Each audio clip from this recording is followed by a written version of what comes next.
This is the story of Monsters, Inc. You can read along with me in your book. You will know it's time to turn the page when you hear this sound. Well, let's begin now. It was a sunny morning in Monstropolis as two monsters arrived at work.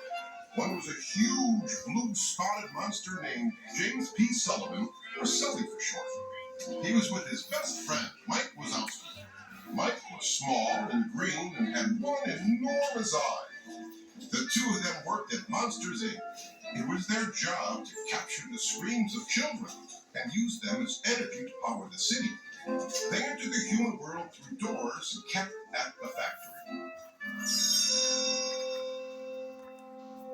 While Sully and Mike stopped in the locker room, a group of monsters was getting a lesson on how to scare.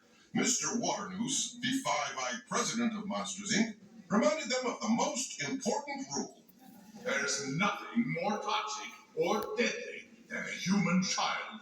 A single touch could kill you. Just as Sully and Mike were about to head to the scare floor, a chameleon-like monster named Randall appeared from out of nowhere. Mike screamed and fell backward. Randall snickered. What do you know? It scares little kids and little monsters. Randall was Sully's only competition for top scarer at Monsters, Inc., and Randall was determined to take the lead. As he slithered away, Sully and Mike went to their work area.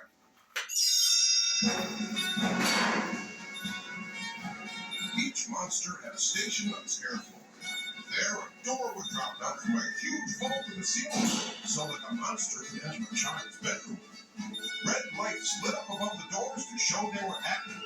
Mike cheered on Sully as the big monster opened the door and crossed into a child's room. Suddenly, more sounded. Another monster had come back with a human cigarette stuck in him. Agents from the Child Detection Agency, or CDA, swarmed the scare floor to get rid of the dangerous sock. Despite the setback, Sully had been successful. Another day like this and scare records in the bag. When Sully started to leave, he discovered a door that hadn't been returned to the vault. Sully slowly opened the door and stepped into a child's bedroom. No monsters there. But when he returned to the scare floor, a little girl was clinging to his tail. Sully was terrified. He tried to turn back, but someone was coming. He couldn't let them see that he had been in contact with a child. He quickly swooped at the girl, then he rushed home, grabbing Mike on the way. The monsters brought the girl back to their apartment while they tried to come up with a plan. The girl ran around happily, but then she grabbed the one-eyed teddy bear. That's it. No one touches little Mike. As Mike grabbed the bear back, the girl screamed loudly. The energy from the scream made the lights in the apartment surge brightly. Mike tried to give the bear back to her, but he slipped, flew through the air, and landed upside down. The girl began to laugh. That caused all the lights in the whole building to come on. And then they all laughed. Sully looked around amazed. What was that? It seemed that the girl's laughter was even more powerful than her screaming. Hey, Mike, this might sound crazy, but I don't think that kid's dangerous.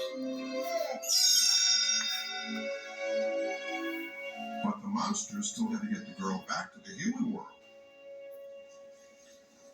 The next day, Sully disguised her in a little monster costume and brought her to the factory.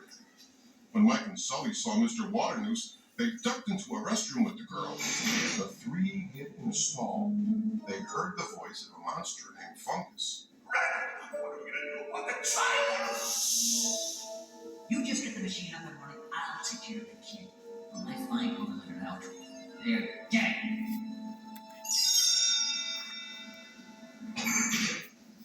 Mike and Sully hurried to the scare floor.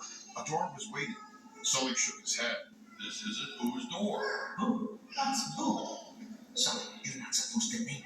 Once you name it, you start getting attached to it. Now say goodbye to it. Wake up, would you do it? The girl was no longer there. Sully took off. Mike tried to follow behind, but Randall cornered him. Where's the kid? Mike crossed his arms. You're not pinning this on me. Randall told Mike that the scare floor was about to empty out for lunch. The girls' door would be there. You have until then to put the kid back. Sully had found Boo by the time Mike finally reached him. They returned to the scare floor when he spotted Boo's door. There it is, just like Randall said. Mike marched into Boo's room. Suddenly, a large box trapped him. Randall popped out of a hiding spot and carried away the box containing Mike. Sully gasped. The trap had been meant for Boo. Sully and Boo caught up just as he was strapping Mike into a giant machine in a secret lab. I am about to revolutionize the scaring industry. First, I need to know where the kid is, and you are going to tell me. Say hello to the scream extractor. But when Randall wasn't looking, Sully freed Mike. Sully and Mike went to find Mr. Waternoose. He was in a training room with a class. James! Perfect timing. Before Sully could protest, Mr. Waternoose made him enter a fake bedroom and show the students how a real roar sounded. Who began to cry. Sully hadn't meant to scare her. Just then, the hood of Boo's costume slipped off her head. Mr. Waternoose gasped. The child! Still scared, Boo ran from Sully right into Mr. Waternoose' arms. I'm sorry you boys got mixed up in this, but now we can set everything straight again for the good of the company.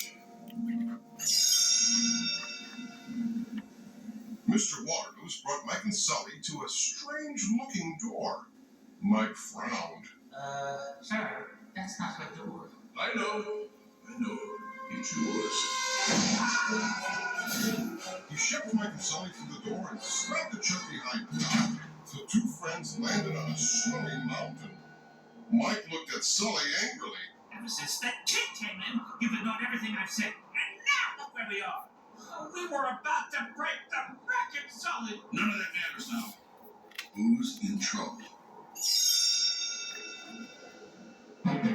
Luckily, Sully found an active closet door in a nearby village. He crossed back into Monsters Inc. and raced to Randall's secret lab. Boo was strapped in a chair, the screen extractor inches from her face. Mr. Waternoose, Randall, and Fungus looked on. Sully smashed the machine. Randall and took off.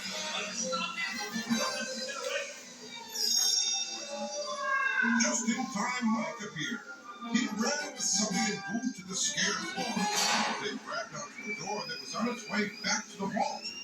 They had to get to Boo's door. Sully knew what to do.